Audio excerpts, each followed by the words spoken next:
नमस्कार दोस्तों, जैसा कि आप लोग देख रहे हैं एक बेहतरीन क्वेश्चन हमारे सामने आया हुआ है और आप लोग मुझे लगता है बहुत ही अच्छे तरीके से इसे कर पाएंगे। और देखते हैं ऐसी एक मैं जो है एक बेहतरीन तरीके से क्वेश्चंस का सीरीज लगाऊंगा। जैसे यहाँ पे क्वेश्चन नंबर 1 हमारे पास चल रहा है, ऐसे रेगुलर क्वेश्चन हम करते रहेंगे और ये क्वेश्चन अगर आपको पसंद आते हैं तो इसको रेगुलर हम कंटिन्यू रखेंगे। सही है, तो चलो पहला क्वेश्चन अगर हम देखते हैं तो हमारे पास क्या कह रहा है ये क्वेश्चन। ये कह रहा है कि भाई अगर यहाँ पर देखें यदि 6 अंकों की संख्या हमारे पास दे रखी है, ये है 24 से विभाज्य है, तो बताइए पी और क्यू का अधिकतम संभावित मान क्या होगा। तो यहाँ पे हम क्या करना है, 24 के ऐसे टुकड़े करने हैं जो हमारे पास सहभाज्य संख्या बन जाएं। तो हमारे पास हमें जानते हैं कि 8 और 3 होते हैं, 8 3 24। तो 8 और 3 दोनों कैसी हमारे पास सहभाज्य संख्याएं हैं। तो इसका मतलब ये हुआ कि अगर ये संख्या 8 और 3 से कट जाएगी तो पक्का वो 24 से भी कट जाएगी। चलिए, तो हम कहते हैं सबसे पहले अगर हम देखें तो हमारे पास 8 का नियम ये कहता है कि आखिरी के 3 नंबर यदि हमारे 8 से विभाजित हो जाते हैं तो पूरी संख्या 8 से विभाजित हो जाएगी।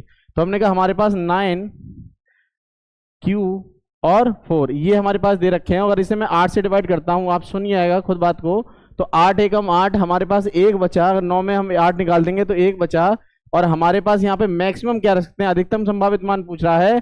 तो अगर मैक्सिमम हम 9 नंबर रख सकते थे, यानी 19 194 होगा। तो 8 दूनी 16 और 3 बचेंगे, 34 कटता नहीं, तो यहाँ पर हम 8 रखेंगे। तो अगर हमने 8 रखा है यहाँ पर तो 9 एकम 9 बचा हमारे पास 1 और 8 दूनी 16 और हमारे पास बचा कितना 16 निकल गया, 2 बचा और 8 3 24। तो इसका मतलब हम समझ गए कि क्यू की वैल्यू हमारे पास क्या आ रही है यहाँ पे 8।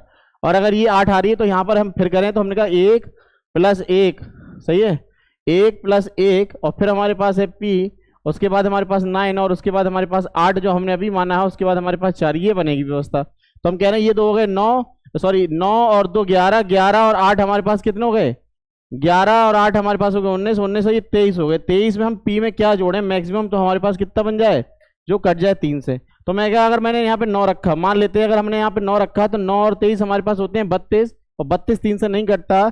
8 करोगे तो 31 और 7 करोगे तो 30। तो इसका मतलब हम ये समझ चुके हैं कि P की वैल्यू हमारे पास कितनी आनी चाहिए, 7 आनी चाहिए। 7 जब 23 में जोड़ेंगे तो 30 आएगा।